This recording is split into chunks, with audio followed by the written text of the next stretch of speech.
HealthRight began in 1984, and it started in response to local nurses and physicians who were providing medical care at soup kitchens. And after they had been going there for a while, they noticed that there were a lot of people that had healthcare needs that were not being met. And of course, in 1984, there was no Medicaid expansion, so most adults in West Virginia were not eligible for Medicaid. And literally, the beginning of the clinic was a group of nurses and doctors and residents that got together and passed the hat around to collect donations from each other to get things rolling. And obviously they added some key business people. I believe Doug Leach and Mike Pushkar were very involved in. Doug Reed and Bob Delisandri were very instrumental in getting the clinic off the ground. Mylan Pharmaceuticals has committed to us free medications. Anything that they make, they will allow us to order. And those free medicines have literally saved the lives of thousands of Morgantown, Montague County, and surrounding counties residents. I just got here from Preston County, and I was at the Bartlett House, and no insurance. The only place someone said, well, they take you whether you have insurance or not. And I was going through a lot of health problems, needed medication, so I came here, and what keeps me coming back to HealthRight is the people are wonderful. They care for you as if you were their own family. When HealthRight first started, it was what we call a treat and street kind of clinic. Basically, people came in, they had strep throat, they needed sutures, they needed an antibiotic, and we gave out those things and then sent them back out on the street. And gradually, the community pulled together and raised enough money and found the kind of community-based volunteer support to be able to create a primary care clinic for the uninsured. And that's essentially what HealthRight has been for most of its existence. We have helped manage diabetes for patients, heart disease, asthma, chronic obstructive pulmonary disease, any chronic illness that you can think of, we have addressed here at the clinic, and in a follow-up and ongoing kind of way. And we've been very lucky to have specialty physicians, cardiologists, nephrologists, long list of specialty physicians that have come to the clinic and volunteered their time to make sure that not only do we provide primary care, but that we also provide ongoing specialty care. As we have grown, we've also adopted other health-related issues and really become a whole person clinic. We added, in the late 90s, we added dental care, and we have a very robust dental referral program, and local dentists and WVU School of Dentistry provide free care to our patients. In 2000, we added a mental health program, and we provide individual and family counseling and mental health case management to our north central West Virginia, basically. And most recently, we added a full vision clinic. And this vision clinic allows us to do screenings. We have a retinal camera. We can look at a diabetic's eyes and determine whether they need more serious treatment.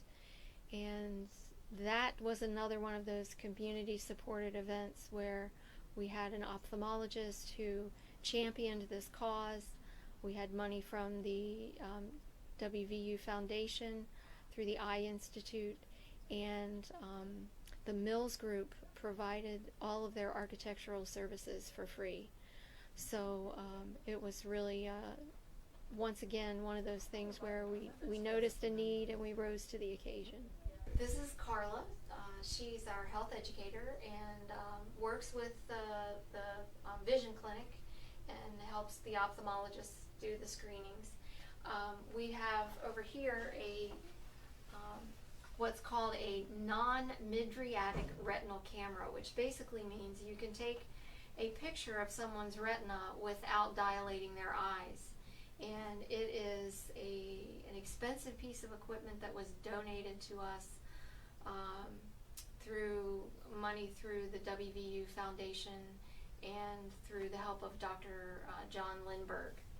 And it is incredible to be able to do that. It's all digital. It can go directly into patients' charts, the picture of their retina. And the ophthalmologists at WVU can review them and then make a determination about whether the patient needs follow-up care. This is our typical exam room at HealthRight. It looks like any other doctor's office. We have electronic medical records. We're very lucky to be able to get those back in 2008. And the only real difference is that most of the equipment in here has either been donated to us, such as the exam table, or it has come from a program through foundation or another kind of program where they provide donated or very low cost medical equipment for free clinics around the country. I believe that the stuff, the blood pressure cuff and other things on the wall may have come from a program through Henry Schein. And we all work with the National Association of Free Clinics to negotiate those rates and keep our costs down as much as possible. We, in the Women's Health Clinic, we see younger women who want to have some information about family planning and about birth control. And in the older women, we often see women who whose visit is paid for by the Breast and Cervical Cancer Screening and Prevention Initiative. It's a nationwide initiative that funds these women for an annual breast exam and mammogram and an annual pap smear. So that's health maintenance. And then we see them for problem visits revolving around reproductive issues and just women's health. It's interesting. There's never a boring day, that's for sure. See a variety of different things. Lots of things, really from minor cuts and bruises to primary care. A little bit of everything. It's a good team. We all enjoy working here. Helping who we help. The whole philosophy of free clinic care is that we are a non-judgmental facility. We don't discriminate against anyone. We don't care how you got to this place, through what life circumstance.